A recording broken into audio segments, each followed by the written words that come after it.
Have you been wanting to add some chickens to your backyard farm, but you're worried about the costs? Before adding any animal to your homestead, it's always a good idea to draw up a budget so you know you're prepared to take care of them. Just how much will those free eggs end up costing you? Let's check it out. First things first, we'll talk about all the initial setup costs, and then we'll get into the monthly maintenance fees. The most expensive piece is going to be getting your coop and run. A secure coop is vital for keeping your birds safe from predators. The coop and run you get will depend on your budget, the space available, and the size of your flock. I've been keeping chickens since 2012. Let me show you the coops I've had over the years. You'll want to plan on 4 square feet per chicken inside, plus 10 to 20 square feet per bird and the outside space. This was my first coop. It was 17 square feet inside with an attached 176 square foot run. We started out with 4 chickens, and this setup was great for them. We quickly got hooked on keeping chickens and wanted to expand our flock, so the coop needed an expansion as well. We built a second coop and run and attached them together. So now we had a 34 square foot coop and a 350 square foot outside run. But that still wasn't enough. A couple years later, we decided to add ducks to our farm, and we needed to add on again. That brought us to 41 square feet for an inside coop area and 414 square feet for the outside run. We also fenced in our yard so that we could let our flock free range full time. Finally, we decided we just needed to buy a farm. The new house came with a huge horse barn. We took 3 stalls and converted that to a poultry barn. We now have a 300 square foot coop, a small 120 square foot run, and our flock free ranges all day long. To convert this existing structure was by far the cheapest way that we built a coop, even though it's massive. So your coop cost has a lot to do with what you have available and your resourcefulness.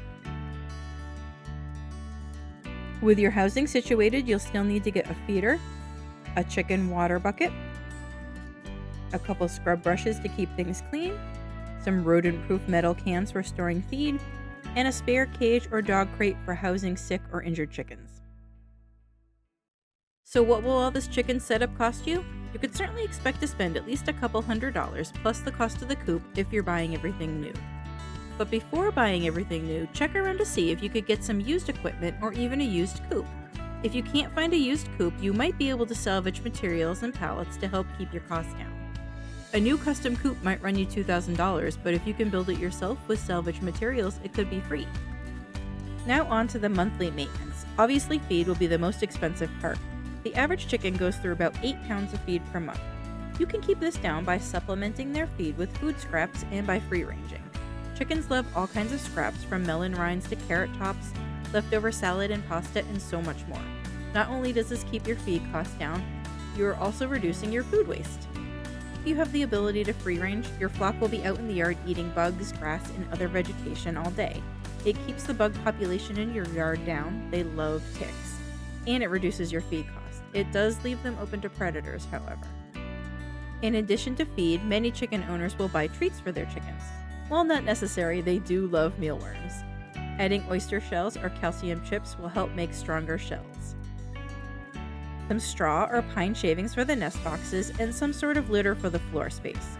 Most commonly used are pine shavings or sand, as they are cheap and easy to keep clean. Healthcare costs are minimal for chickens. My most used first aid items include Vetricin spray for wounds, along with vet wrap tape, gauze pads, and antibiotic ointment. It's also nice to have some sterile eye wash on hand, as well as Vet RX, which you can use for sinus infections. And then ivermectin is good for parasites like lice or intestinal worms. What do all of these costs look like together? Let's meet Emily. Emily just got 6 chickens. She's really excited to get started. Let's just assume that she has all of the startup equipment and her 6 chickens are 1 year old and they're all breeds that lay really well. At 8 pounds of feed per chicken per month, she's looking at about $22 per month in feed costs. She has a small coop that she empties and cleans out weekly, so she'll need to use up an 8 cubic foot bag of shavings every month. And then we'll add in a small miscellaneous budget for treats. That brings us to about $35 a month. And in return, what will Emily get? Let's assume her 6 chickens are all young layers producing 5 to 6 eggs per week each. That gives Emily 11 dozen eggs per month. Factored at $6 per dozen, that's $66 a month. All that manure and spent shavings go right into the compost pile, producing some excellent compost for her garden. Now she doesn't have to buy compost to feed her vegetable garden. So her chickens have provided $91 in benefits and cost her $35, giving her a profit of $56 per month. That sounds amazing on paper, but many months and most flocks won't look like this. Eggs are the main benefit people want from their chicken flock. There are a few factors that affect how many eggs you'll be getting. Breed might be the most important. Some chicken breeds are super layers, averaging 5 or 6 eggs per week, like Rhode Island Reds, Leghorns, and production hybrid breeds like Red Stars and Golden Comets. Some breeds are more for show, like Fluffy Silkies. They might only give you 2 to 3 eggs per week, and they're broody so often that they barely lay anyways. Age is also important. A chicken is fully mature at 5 to 6 months, and that's when they start laying. They start to slow down around 3 years old. Commercial egg farms process them around 3 to 4 years, starting over with fresh chickens. But they can live for 7 to 10 years or more. After 7 years, you might only get 1 to 2 eggs a month, but they're still going to need to eat every day. Many non-chicken people don't realize that eggs have a season. Chickens need 14 hours of daylight to produce an egg, so during short winter days, they don't lay much. In the northern hemisphere, egg season is March to September. Then the chickens molt their feathers to get ready for winter, and they don't usually lay during molting because they're using all their nutrients to regrow feathers. Then November to February, they will still lay occasionally, but some older birds will usually stop completely.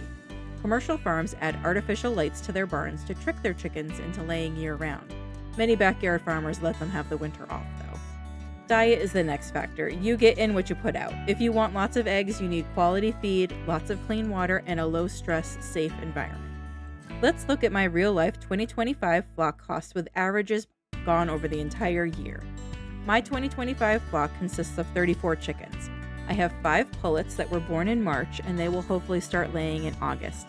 I have 4 roosters that don't lay and 25 hens. Of my 25 hens, 5 are age 7 to 9, so I factor them at 1/4 production. 4 are age 5 to 6, so I factor them at half production, and 16 are ages 1 through 4 years, so I factor them at normal production. The 5 pullets will only be laying for about 4 months this year. I have mixed breeds, but they're all moderate to excellent laying breeds.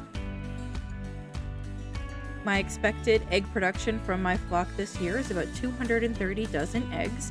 I sell them for $6 a dozen, so that gives us $1,380. Not having to buy compost for my huge vegetable garden is a really big benefit for me, and that saves me about $250 versus having compost delivered to my house. And it's excellent compost. It's way better than the leaf compost that you're going to get from a landscaping company.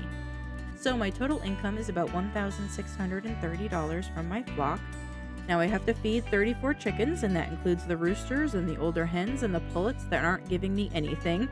And I do free range my flock full time, and I supplement with food scraps, so that helps keep it down, but it's still going to cost me about $14.50 for the year to feed them. I factored in $50 for pine shavings. We do deep litter in our coop, which means I don't have to clean it out as often. It's more about turning it and composting it inside the coop. And they are outside the coop all day long, so that cuts down on the amount of poop that's inside the coop. So I only use about half a bag per month there. And then I added in $100 for miscellaneous. So that brings us up to $1,600 for the cost. So as you can see, I'm not getting rich raising chickens, but I do have healthy eggs to feed my family and neighbors, and I enjoy raising chickens. If I wanted to make it into more of a business, I could get rid of the old hens and the extra roosters who don't give me anything. I could also add lights to the coop to get eggs year-round, but I prefer to give them the winter off and let their bodies rest. If you want to get chickens, they do mostly pay for themselves, and they're a lot of fun to have around. If you liked this video, I'd love if you hit the like and subscribe button, and you can find more information about raising backyard chickens and all things backyard farming at our blog at thecapecoop.com.